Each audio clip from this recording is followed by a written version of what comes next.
This coyote has lost all sense of reality. He's suffering from rabies.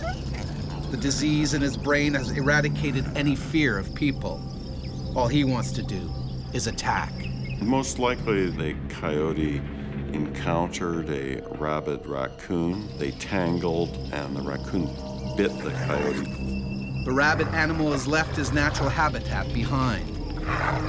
He's now in the residential neighborhood of Lenaxa, Virginia, and is a deadly threat to anyone who crosses his path.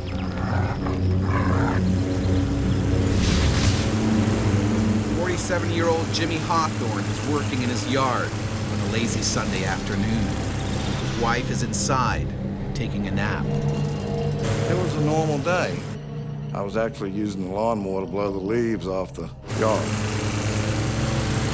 Jimmy is completely unaware that he's being watched. I probably see coyotes once a month, and then when they see you, they're gone. They're scared of humans. But not this coyote.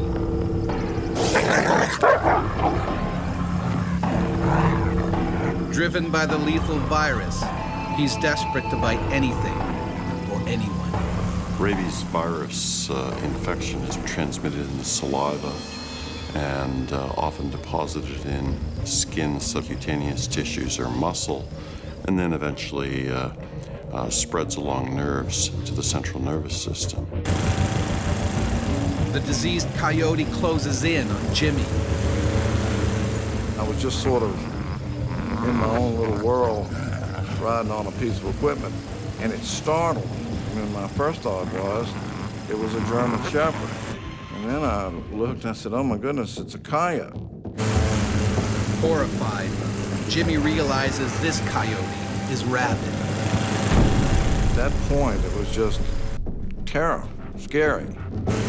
Rabies is almost always fatal if not treated immediately. Well, there have only been 6 survivors of rabies. We don't fully understand why the outcome is always fatal, but clearly the immune response isn't sufficient to clear the viral infection. It was driving the mole as fast as it would go. The coyote was having no trouble keeping up. The coyote kept circling the mole. Fueled by a wave of aggression, the coyote seizes opportunity and strikes. He bit my boot. I felt him bite the boot. I mean, I couldn't believe what was happening. I just remembered that moment of fear, of terror. It was scary. Luckily, the coyote's bite doesn't pierce Jimmy's thick leather boot. Jimmy needs to make it home before it does. But then, his mower runs out of gas and stops dead. My thoughts were, oh my goodness, something scares you to death. And then it's like you have to take care of yourself, protect yourself. Jimmy must either risk running for his life or taking on the rabid animal. This animal might weigh 50 pounds, and I weigh 240. If it gets bad enough, you know, I'll just tear him apart with my hand. But I knew I'd be bitten. You don't see animals come up to you. I mean, I've been in the woods my whole life. Deer don't walk up to you. Rabbits don't walk up to you. This animal had no fear of man. He would come around the tractor. You know, I didn't want him to bite me on the back of my leg, and I just turned around and faced him, and he came at me, and I kicked him. That's when he sort of hollered, yipped, and went into the thicket. Because of his swelling brain, the rabid coyote is suffering terrible headaches. Jimmy's kick further disorients him. Jimmy's bought some time.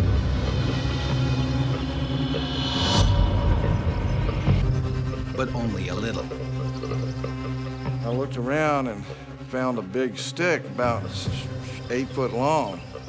And I said, well, I can use this to keep him off of it.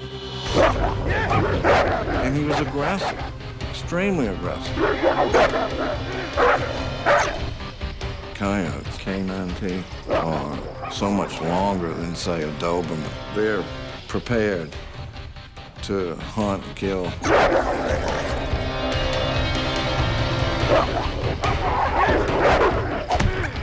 Wielding the stick, Jimmy scores a direct hit to the coyote's head. The crazed animal retreats, for now. Jimmy races for the house, but the door is locked. His wife still asleep. And the rabid coyote isn't yet done with Jimmy. I'm knocking on the door, and then I see him running across the front yard, coming back. The ever more aggressive coyote closes in for the kill. Jimmy pounds on the door one last time to wake up his wife.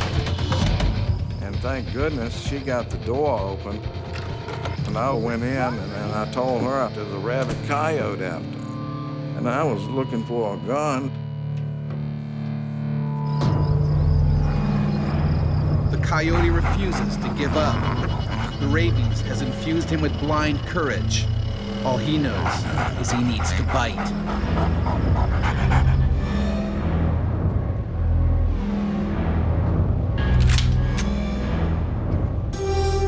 Jimmy has to end the battle, now. In the initial stages, it's panic, fear, terror. Honey, you stay inside. You're scared.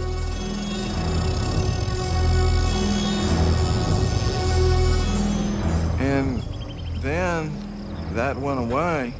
It goes from fear to aggression. It almost makes you angry. Leaving the sanctuary of home, Jimmy goes in search of the deranged animal.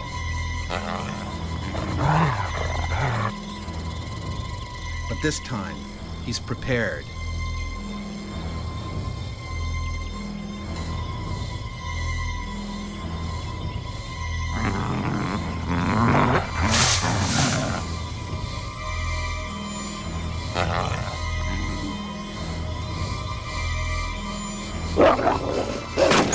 Just a reflex action, I shot him.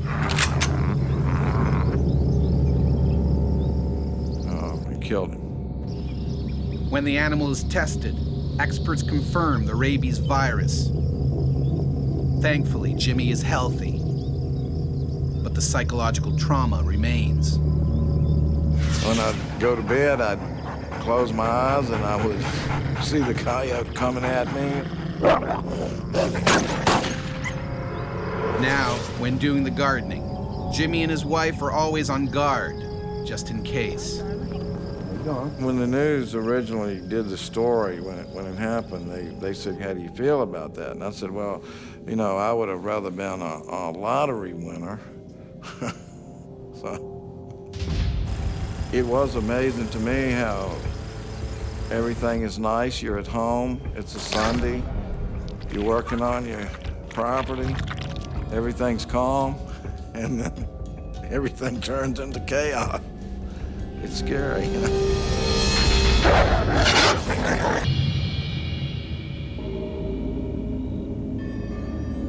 The rugged canyons of Whiting Ranch Wilderness Park are a big draw for thrill-seeking mountain bikers. But here, taking a tumble is not the only hazard. The park is home to some spectacular and dangerous wildlife, including the feared cougar. California Fish and Game gives a range of population from 4,000 to 6,000 cougars in California. This 110-pound male cougar works alone.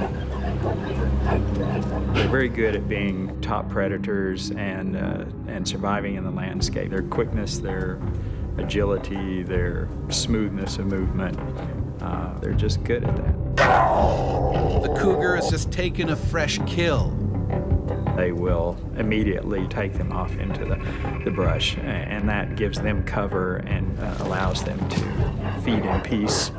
One cougar will have a territory of roughly 30 to 50 or more square miles. The big cat buries what he doesn't eat for another time. He'll attack anything that threatens his food cache. Always the slowpoke.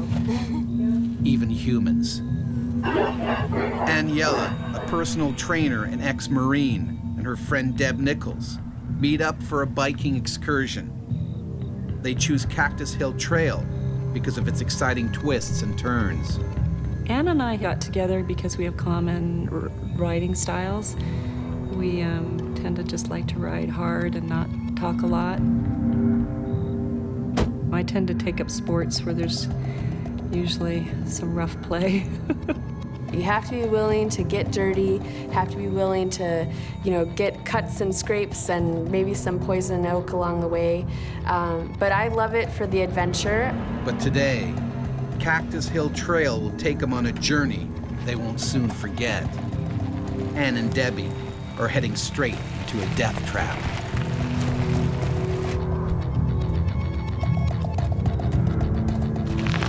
We were just kind of, coming into the downhill section. You're gonna finish the ride soon. All the climbing is done. And our goal was to make it out before it got dark. The cougar jealously guards its precious food.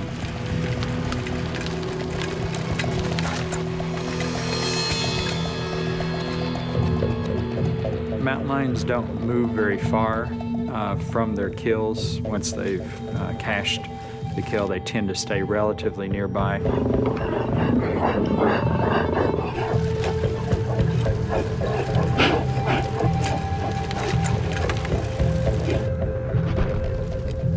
Just up the trail, another cyclist discovers an abandoned bicycle.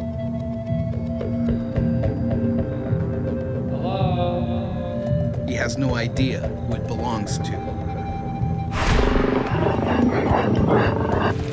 As I was first turning down that trail, Cactus Trail, when I came around one of the blind corners, we actually saw a man standing with his bike and then the second bike with no person. And my instinct was that they had stopped and that his friend was going to the bathroom. So honestly, I didn't really take it very seriously. The cougar's heightened sense of hearing picks up the noisy cyclists. They're invading his territory.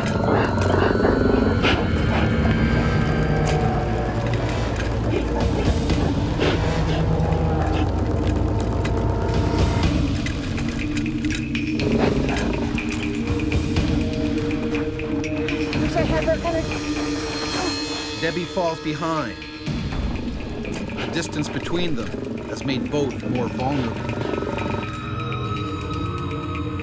Thinking his food cache is threatened, the mountain lion moves into attack mode.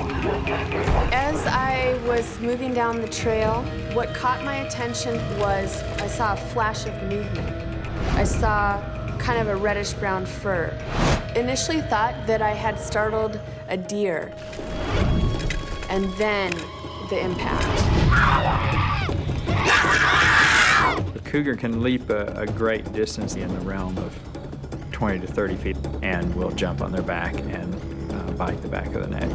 The only thing I can liken it to would be if you're riding your bike and you got hit by a car from behind. That's what it felt like to me. I mean, the impact was unbelievable. I was face down and he was trying to bite at the back of my neck. And I knew, okay, this isn't a deer. The lion's impetus is to kill as quickly and as efficiently as possible because that reduces its own energy expenditure and its own chance of harm. I just couldn't believe that had just happened to me. This is just a nightmare. This can't really be happening. You can't wrap your brain around it. Ann's helmet protects her, for now. But the cougar is determined to win this battle. If they don't kill with the first bite, they may move their bite gradually around to to the front of the throat and take the prey down by asphyxiation. You know, it was like nothing I've ever experienced before in my life. It was so completely overpowering. I could feel it actually hanging on to my shoulders. The lion's claws were dug into each of my shoulders, and he was trying to bite at the back of my neck. He was able to manipulate and move me around, release his grip and grab on again and just drag me. I could hear Anne's cry, screaming, and it sounded unusual. It sounded like a siren over and over, and then just within an instant, I came around the corner and saw the mountain lion. Debbie needs to think fast. In sheer desperation, she tries to scare the animal away.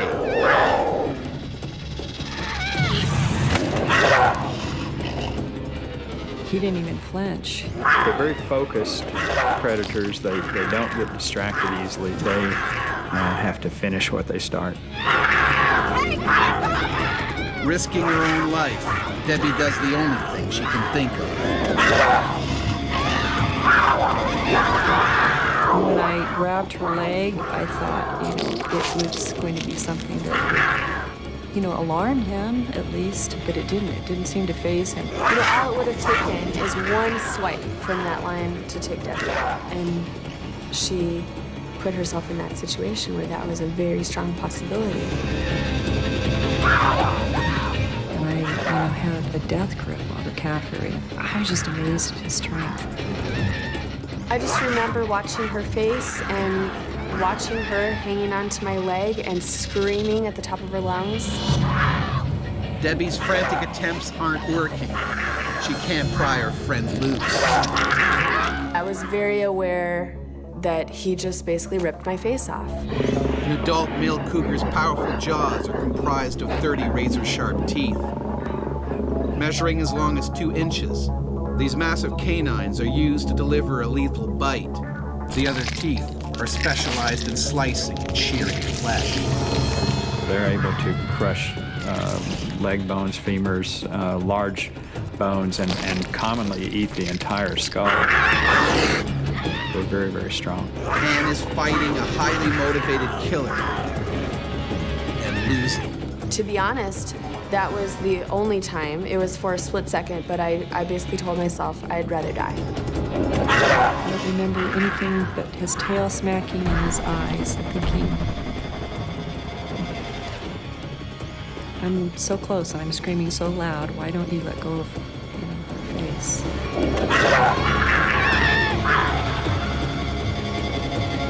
A group of cyclists up the trail hear Debbie scream.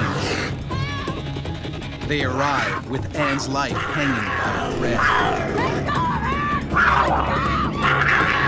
I can't hold her much longer. I kept repeating that. I can't hold her much longer. One of the cyclists calls for help as the others join in the fight. But it's almost too late. The animal's large canines sink into Anne's throat.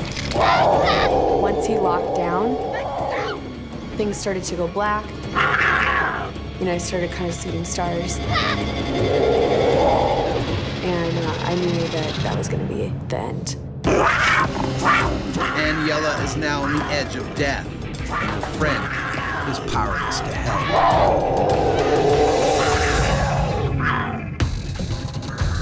Aniela has been savagely attacked by a cougar in a California national park. Her best friend and 2 passing cyclists struggle to save her before it's too late. Dear God, please give me the strength to hold on to her. He's eventually gonna let go. But the cougar is determined to finish the job. Their focus is intense, even to the point of ignoring a certain amount of negative stimuli, rocks and sticks and things like that. They're very focused, but they do recognize that they're getting hit, and at some point they potentially will give up. One of the rocks finally hits its mark. The cougar relents and lets go. The attack may be over, but Anne's struggle to survive isn't. She needs medical attention urgently. Stay down. Stay down. Give me a short. When I came to, I was lying on my back at that point, and I felt as though I was drowning. And we realized that it was blood. Come on. Debbie is also fearful the cougar may want to finish what he started. Hold her next to her. Immediately thought, I just want to get out of this area. I felt very uneasy that he probably hadn't left, but that, he was close by. They don't get rewarded by giving up easily. All of their evolutionary history dictates that once they start, they have to stick with it. The paramedics arrive at the scene, but they fear she may not make it to the hospital in time. My neck hurt so bad. Just every muscle was just torn. That's what it felt like. It was so painful to even try to lift my head an inch. And I just said to her, Ann, you're gonna make it. You're gonna be fine. It's gonna be okay.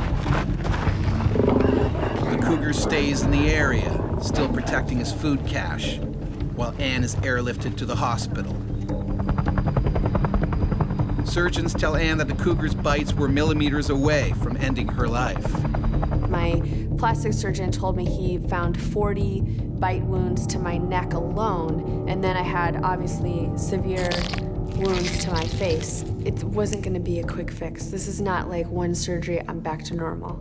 And then I realized I'm not ever gonna be back to normal. Later that evening, park rangers locate the owner of the abandoned bicycle.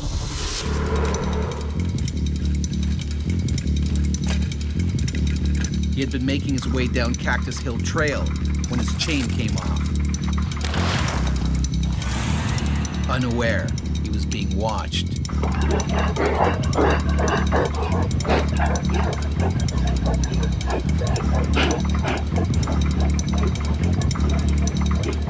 The animal struck with deadly force. The cougar likely snapped his victim's spinal cord in one bite.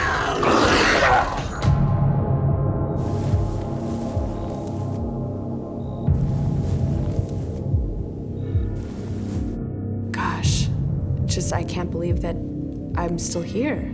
It kind of helped me to be so thankful that I was still alive, to realize that here this adult man had been killed, and I made it. A team of park rangers has no choice but to track the man-eater. He's shot dead not 50 yards from his first kill. Unwilling until death to give it up. I think they're gorgeous animals. I have a lot of respect for what they're capable of, appreciating that they need their space too. An experience like this obviously makes you appreciate your friends. Debbie, specifically, she risked her own life. That's true friendship.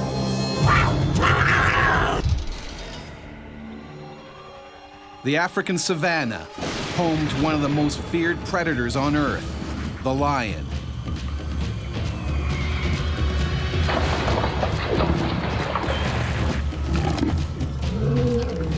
Thousands of people have met their end in the jaws of these killer cats.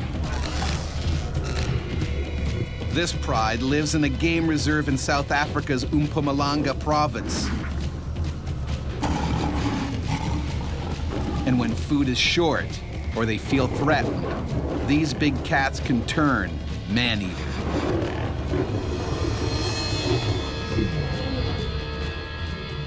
With lions around, no one can afford to be off guard.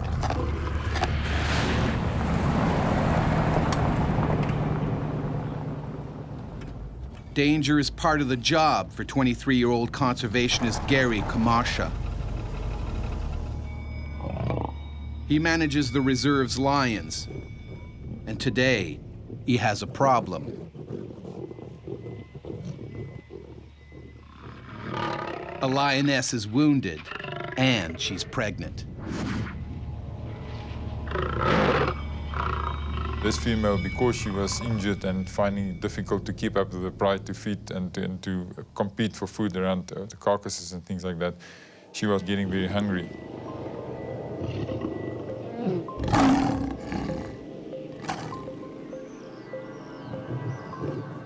If Gary tries to treat the lioness, the pride could tear him apart. His plan? To isolate her in an enclosure by luring her in with bait.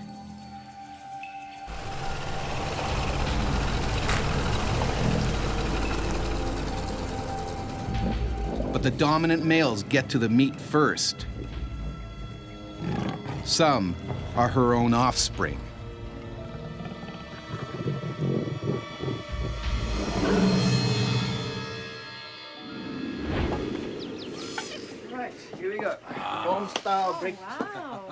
Days later, Gary is still waiting. He relaxes with friends and makes a dangerous mistake.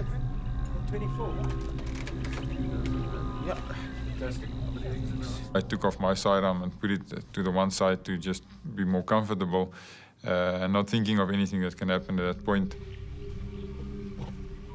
But today will be different. The pride is staying outside the enclosure, and the hungry lioness grabs the opportunity to feed.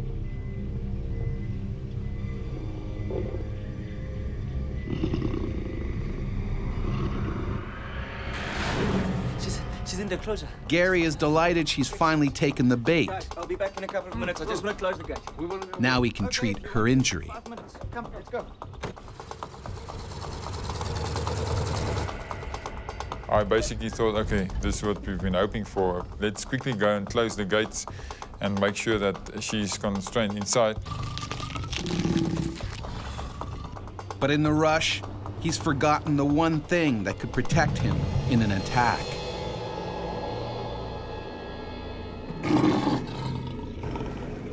150 feet from the enclosure gates, they see the pride. The lioness isn't with them.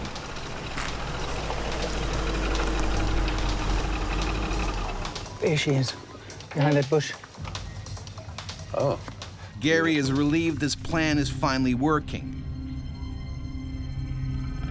But something is wrong. She's not alone. One of the pride's aggressive young males is inside the enclosure and will attack if threatened. This male was always been a bit edgy and agitated, barking at you and coughing, the typical attack bark if you get too close to him.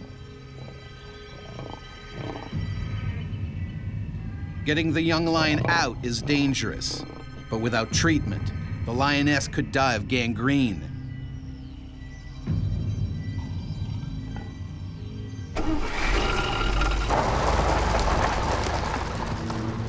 Gary's plan, forcing the young male out by using the truck.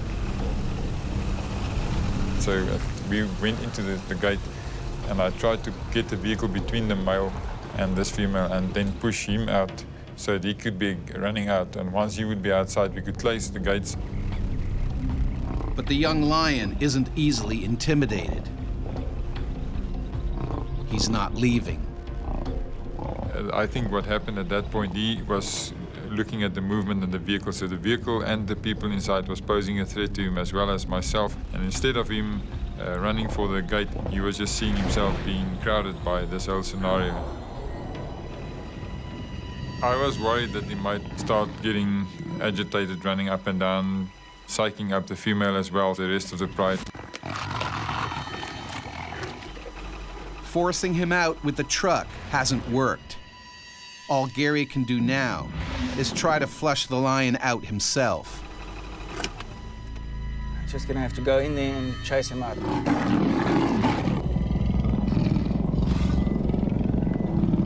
I thought I'd go on foot, use the vehicle as protection so the female couldn't really see what was going on, and then chase him out on foot.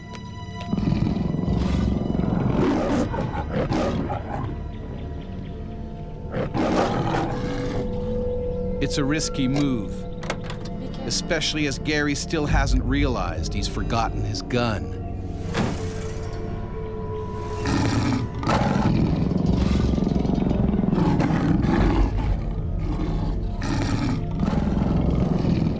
By trying to flush a young adolescent male on foot is a big mistake. Young males tend to be the biggest troublemakers. You know, lions are not used to being in close proximity to human beings that are not inside of a vehicle. The lion is starting to feel threatened. It could attack at any moment. I was just assuming that this male would just run out, and I wasn't even thinking of him feeling a bit of discomfort. I was entering his comfort zone and his personal space. And he was essentially cornered because he was in a fenced-in area, so that's the time when an animal will react out of fear. Instead of diverting his direction towards the gap between myself and the vehicle, he was actually zooming in on me.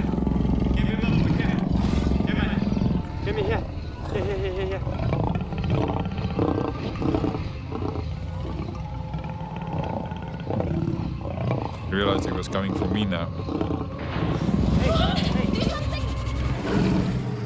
I did think of that point my sidearm.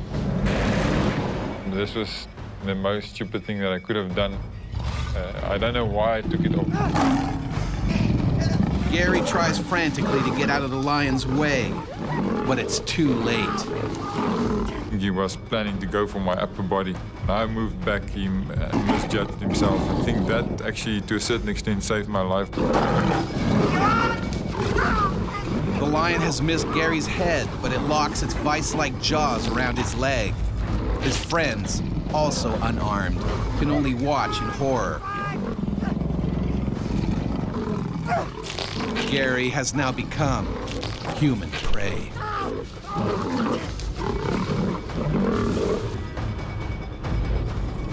A lion has savagely attacked conservationist Gerrie CAMACHO.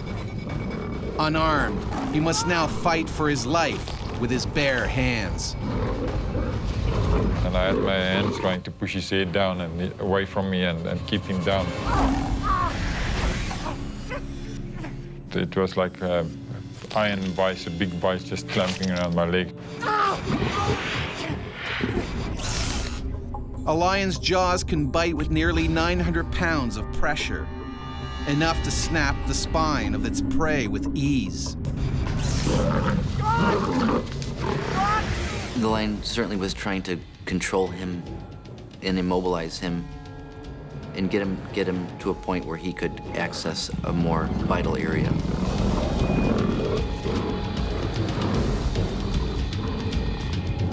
Outside the enclosure, the pride can smell blood. The pride were trying to figure out what's busy happening, where did those sounds come from.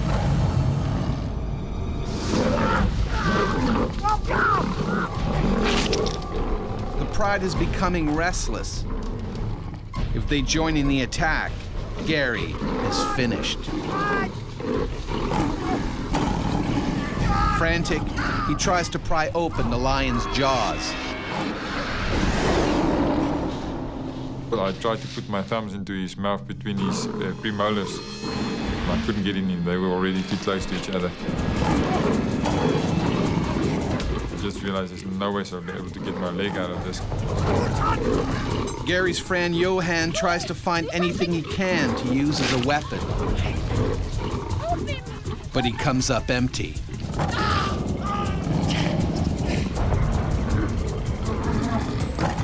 The pride is getting agitated. They can sense a kill. Some lions are dedicated man-eaters, using humans as a regular part of their diet. The hunting instinct kicks in. The attack is on. The rest of the pride was already coming in, and I shouted to my friend, keep the rest of the pride away, keep the rest of the pride away. and knowing that if they would come in, it would have been the end. Keep the freaking pride away! I thought that this was it, you know. With the rest of the pride coming in to assist, I thought this would be the end. I wouldn't be able to fend off the rest of the group, so I was shouting at him, and he jumped out of the vehicle and started throwing pieces of branches and rocks.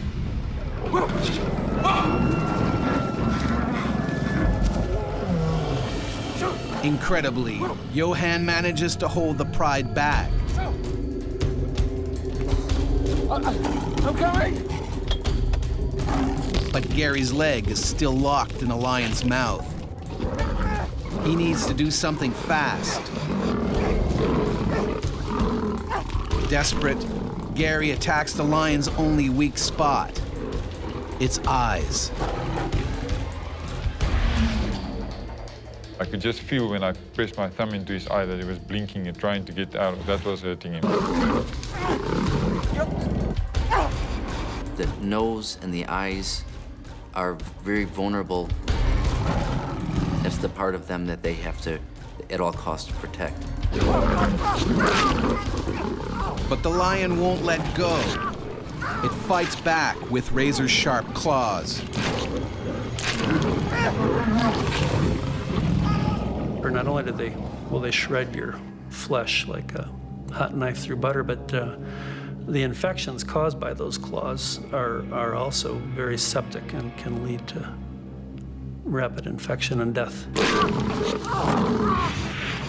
A lion's claws carry deadly bacteria that can cause tumors, inflammation of the heart, and kidney failure.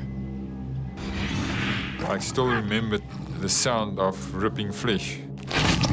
And I could see the skin stretching, and then could feel the skin ripping. Time is running out. Don't keep them back any longer! Show!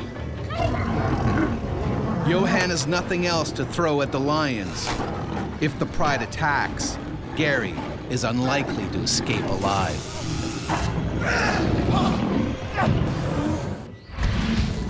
South African conservationist Gary CAMACHO is being ripped apart by a lion.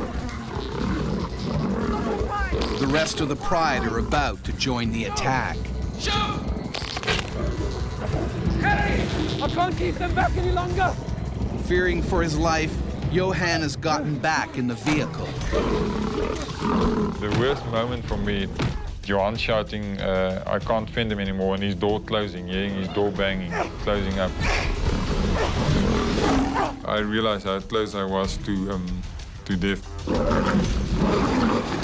Gary struggles desperately to free himself. He punches the lion in the eye, but it won't let go. And I was just going down on his eye with my fist as hard as I could and putting my thumb into his eyes and pressing down. For a moment, the lion loosens its grip. Gary sees his chance and takes it. I think what he wanted to do was to reposition himself and take me down. When he started opening his mouth, I ripped my leg out of his mouth. Harry, come! Come! Come on, get in! Come! The rest of the pride was very psyched up. 4, 5, 10 seconds longer than I would have been taken and ripped apart.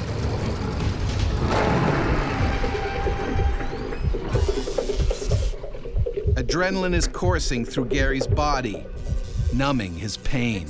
We need to have it checked out by a professional, okay? Only when he's safely away does he realize the severity of his wounds. Okay? Okay. Just When I looked down, I saw the piece of flesh hanging out the back of my leg. He ripped some of my tendons out of my arm as well, and I didn't even pick up that I couldn't use my left hand properly. let's pull over. I'll drive, okay?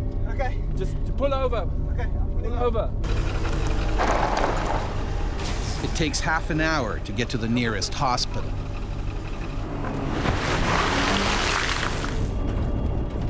On the road down to the doctor, I remember I started feeling very awkward. I started getting a bit nauseous and not feeling well. I was bleeding extensively. Gary gets more than 50 stitches in his leg and arm. He's lucky to be alive. There was a number of things that saved my life that day, and the one thing that was definitely the fact that he was inexperienced and a young lion, and the fact that I saw him coming for me and jumped backwards.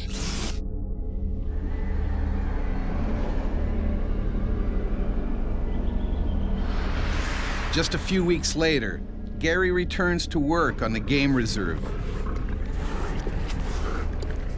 In the meantime, the lioness's wounds has healed naturally, and she's given birth to a healthy litter.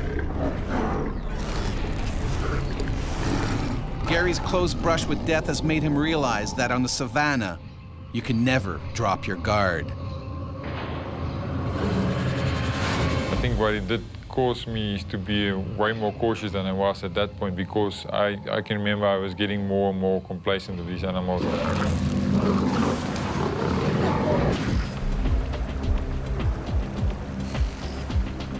Spring 1998. Aircraft pilot DANIE TERBLANCHE is enjoying a week's vacation with friends on the Zambezi River.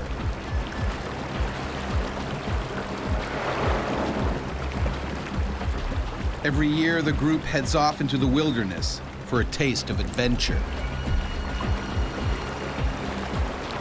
All the time there's exciting moments because there's a lot of hippo. There's crocodiles, lions, and of course, hyenas.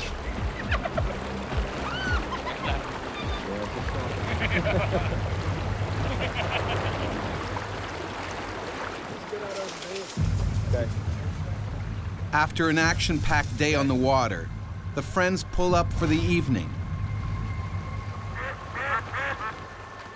A ground crew has set up camp and cooked a hearty meal. We thought we had a very successful trip, so we were a very happy bunch of people. It's been great, 6 days. Yeah, especially when you and It's the last day of the holiday. Time to celebrate. Some of my friends were wine farmers. And of course, we brought a lot of good wine with us. It's close, eh? It's close. We had lions every night. We knew there was quite a lot of lions, but nobody had a gun. Are you sure you're still going to sleep out here tonight? Yeah, man. Predators are nearby, but DANIE won't sleep in a tent. A big mistake. There's a recipe for hyena attacks, and the recipe would be sleeping with your door open, sleeping in your sleeping bag on the ground outside of a tent. Oh, I think I'm going to call it a night. Good night, gentlemen. Yeah, sleep well. All right. Yeah, you too. Good night to you. Every night I slept outside, yes. But with some protection, I had chairs around my mattress, and of course I had a mosquito net that was hanging from a tree. But a flimsy mosquito net won't stop a hungry man-eater. These are animals that can dent a pipe, a 1-inch pipe. They can crush it without hurting their teeth.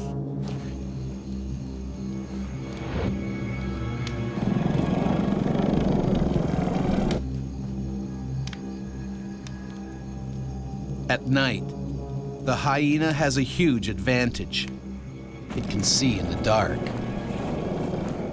Hyenas, like all nocturnal hunters, have incredible ability to see and smell at night.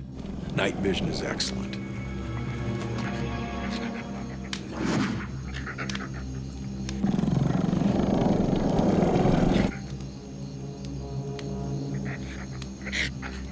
They're looking for garbage. They're looking for the things that were thrown out after dinner. And they come onto something like a person laying there sleeping. That's a carcass to a hyena. You are a large meal for them. They're not going to check your pulse before they go ahead and grab you.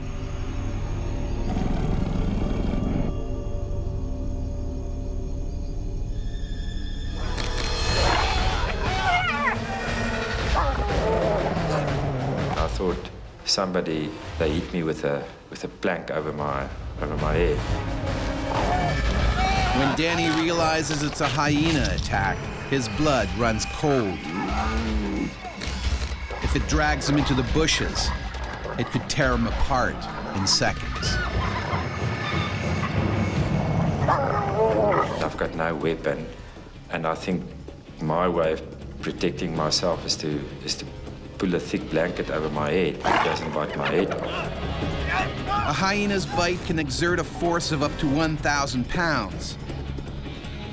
They have particularly large teeth, premolars to crush bones, and carnassials at the back of the mouth, which slice up meat like scissors. They have the strongest bite of any predator on Earth. Stronger than a lion, stronger than a bear. They go through bone like you and I go through a candy bar.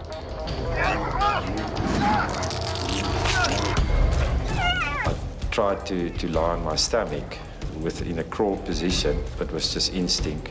Then it grabbed me by the neck and it dragged me. A few feet further into the bushes, and he could be ripped to pieces by the hungry hyena. He will proceed to drag you off and start eating you. That's what would happen.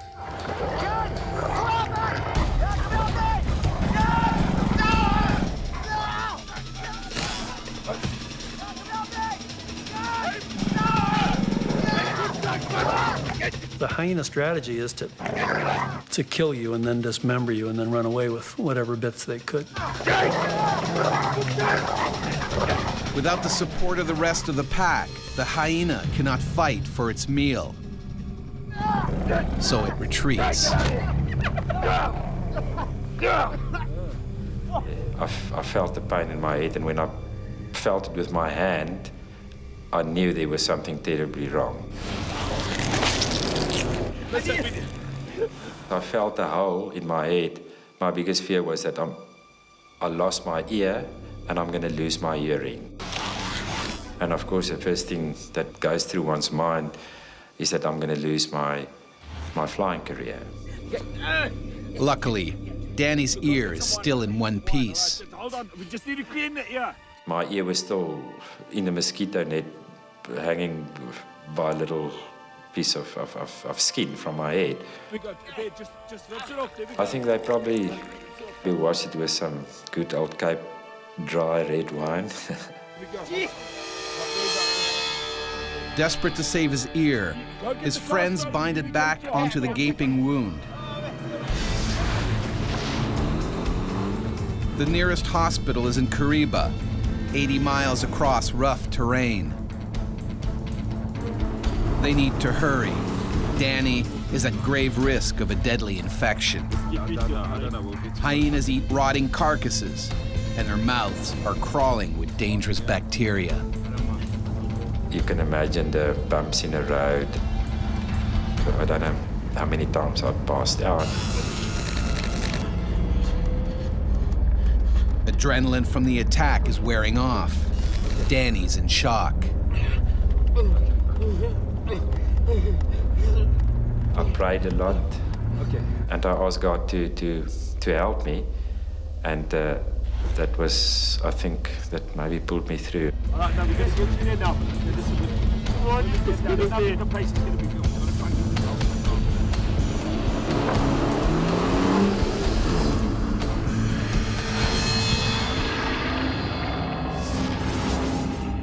It takes them nearly 9 hours to reach Kariba. The town only has a small basic hospital. The doctor does what she can to save Danny's ear.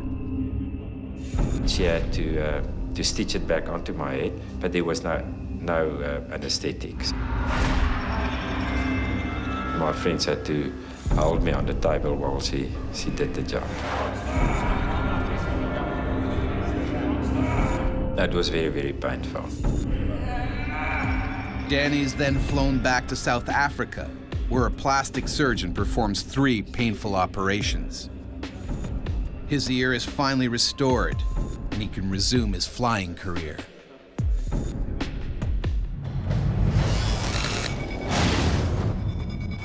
As Danny discovered, on the savannah, Homo sapiens can become just another link in the food chain.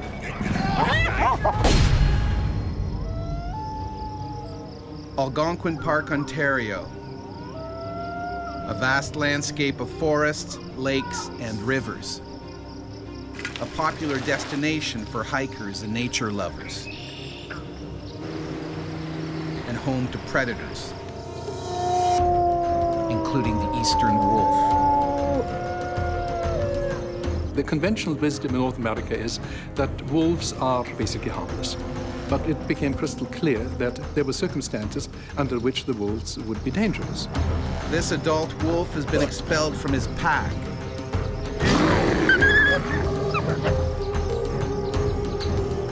Forced to fend for himself, he's become an opportunistic predator, scavenging kills and raiding campsites. And he's starting to lose his natural fear of people. That's it. Just keep paddling straight on in. How you doing, guys? Yeah, just follow me in.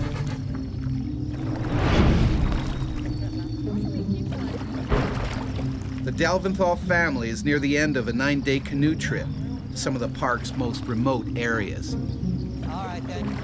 We wanted to get away from people, get away from human contact, really get as much as possible into nature to appreciate it as a family. Yeah, dig right in there.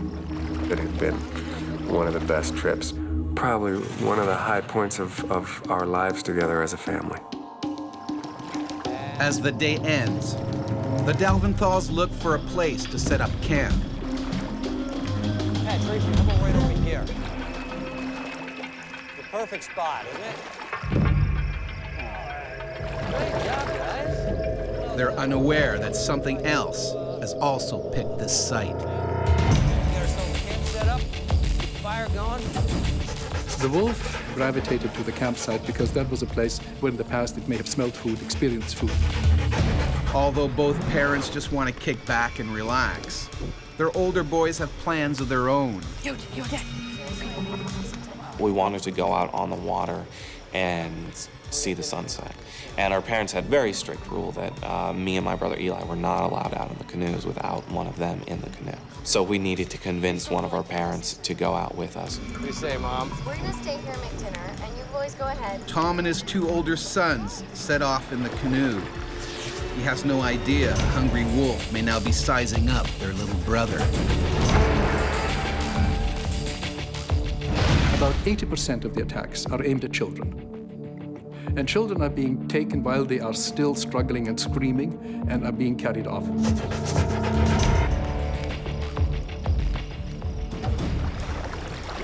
As Tom and his boys paddle further away from their campsite, they bump into other canoeists who tell them about an old Algonquin Park tradition. Ready? Let's do it. The wolf call. We sort of bunched all the canoes together and started howling, you know, more or less in unison, doing our best to sound like wolves. When you howl, you let the pack know that you are another wolf and you're encroaching on its territory. The lone wolf closes in, possibly worried that rivals may attempt to steal his tempting evening meal. The forest around the site was really thick. You couldn't see into the forest at all. And I heard something and just saw the side of something.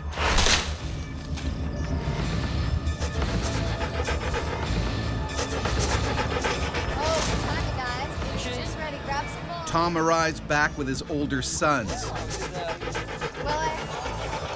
The wolf is likely scared away for now. All right, boys, time for bed. We got a long day tomorrow. It's been such a perfect evening that Tom and Tracy decide not to pitch the tents.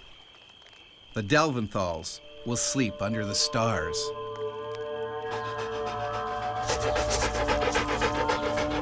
But sleeping outside makes the family vulnerable. My mom put Willem, who was only 3, in between me and Eli, you know, who were considerably larger than him. Me, Willem, and Eli were down in our own little group. And I am going to sleep like a log. Tom and I were lying out under the stars and agreed that it was the most peaceful, grounded, safe that we'd ever felt in our lives. And I talked about how blessed we were, that this was a glorious place. There is something quite wonderful about lying down and seeing the stars, but I was 12 and I was a little bit more scared of the world and scared of the dark.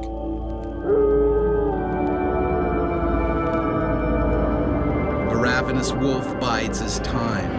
He waits until the family is still.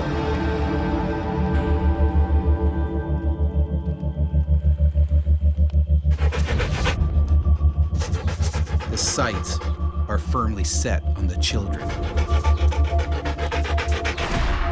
I was dreaming that I was walking through the woods with my parents, and it was sunny, and we were just sort of walking and talking. Finally, the wolf makes his move. He zeroes in on the most accessible prey, Zach.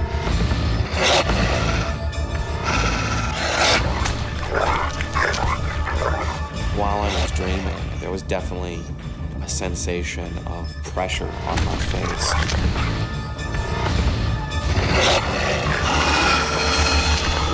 The wolf, as a killing machine, is extremely powerful. They really slice through tissues and meat and muscles and tendons. It's very severe. Incredibly, Zach keeps on sleeping. And it felt like I was being dragged. It felt like I was sort of strapped to the front of a jet. Everything started rushing by really, really quickly, and that was the point when I woke up. Startled, the wolf runs back into the forest. It was one long, ripping scream. It was blood-curdling. Zach, what's wrong? What's wrong? What is it? He kept saying, "Something bit me." What happened? Something bit you? But they still have no idea what bit him. It was at that point that my thermals were getting wet and warm. And he started saying, "I can't breathe, I can't breathe, I can't breathe." And so I realized that he was bleeding profusely from the face. I sat there trying to gather myself, and I looked through the darkness to where they were huddled together, and then I saw the wolf. Yeah! Yeah! Go on! I was being as big as I could be and as loud as I could be.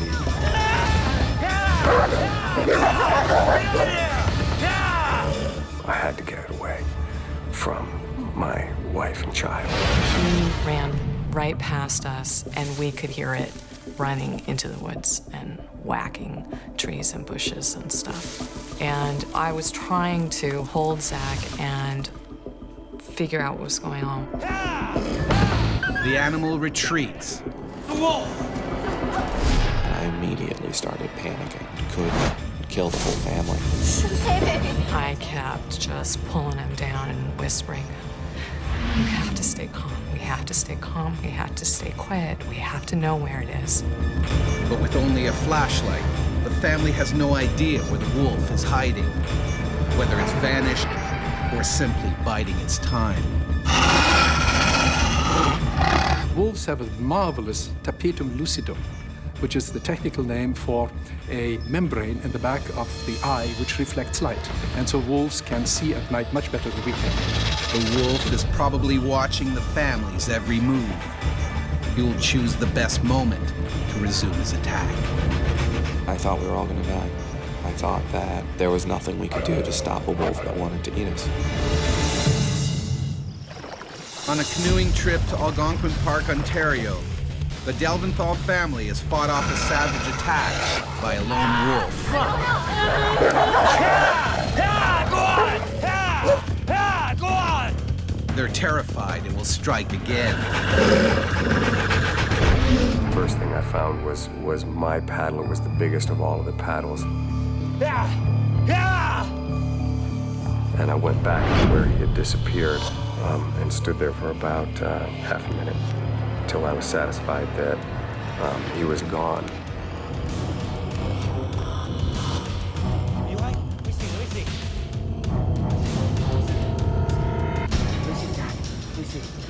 dad came up in front of me and shone the light in my face. Let me see. Let me see. Let me see. Let me see, son. The first thing I saw was the terror and the fear in his eyes. And I could see that his cheek was totally torn through. I just kind of stopped and said, "Oh my God." I mean, it was slow and it was horrified and hopeless. And it was all there, and the oh my God, and the look on his face. And I knew it was worse than I thought it was. Again, the hungry wolf emerges from the forest. Now he moves in for the kill. And my dad turned and charged it and followed it out into the woods. It was really scary, but I was gonna beat him. I was gonna destroy it. Ah, go on! Get out of here!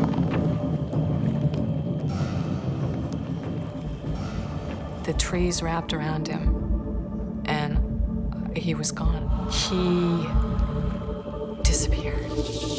Tom,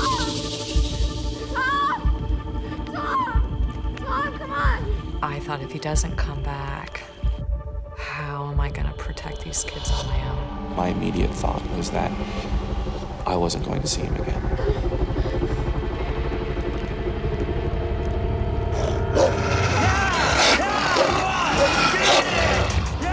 It was the darkest night I can ever remember, but all of my senses were really, really sharpened, and I felt like I could see exactly where he was. Armed with his makeshift weapon, Tom now has the upper hand. Wolves, in all their killing activities, have to respect one thing. They're basically hypochondriacs. Safety for them is paramount. Self-preservation wins over hunger. The animal retreats, for now. Seizing the moment, the Delventhals make their escape. Hold that on there. All right, you gotta get out of here. Here we go. Here we go. Down here, let me talk to you.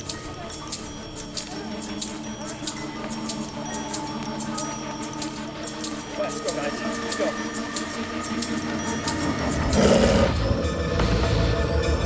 Hey, Will, Eli, you guys all right? Hey, let's go, baby. Let's go. Tracy, let's go. Zach, hold on. There was this moment of pushing off the site, and then I remember just going, because I knew at least the wolf couldn't get us now. The family may have escaped the wolf's jaws, but Zach is still in terrible danger. He's losing blood fast. Hold on, son.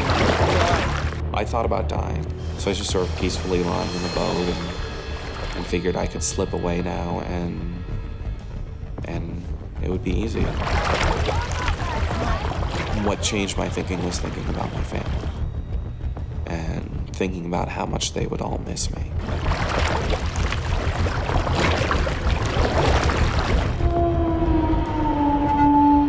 I was very aware that he might have lost a lot of blood, and that there was a lot further to go.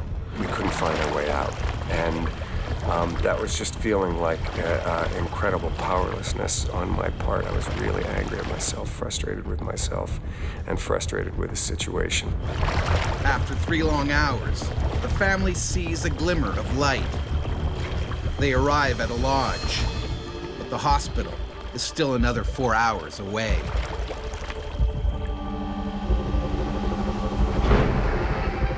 Zach undergoes 4 hours of emergency surgery. His nose is broken in 5 places, and it takes over 80 stitches to repair his badly lacerated face. Sheer luck that the wolf didn't grab part of the neck. With the tremendous bite force of the wolf, Zach would not have survived that. I'm very lucky.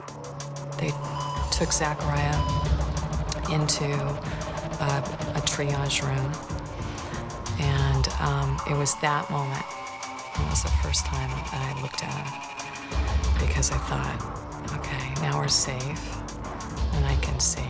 And his face was just ripped apart.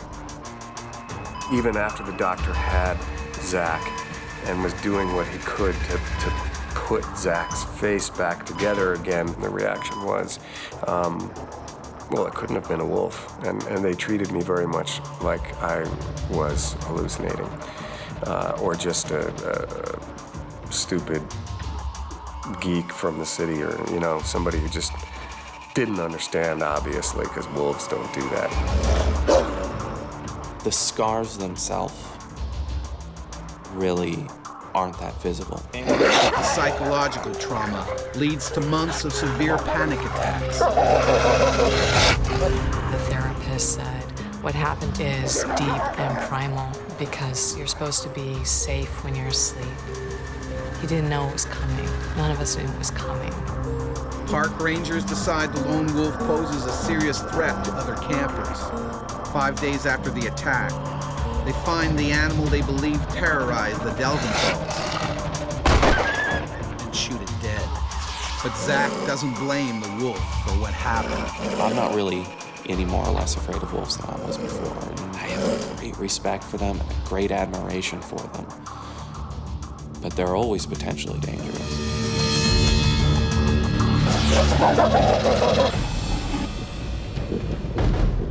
My whole life I've worked in the conservation industry. And you work with dangerous game on a daily basis. So, yeah, there's definitely a respect for big game, knowing their potential, but also the fact that we are in their territory.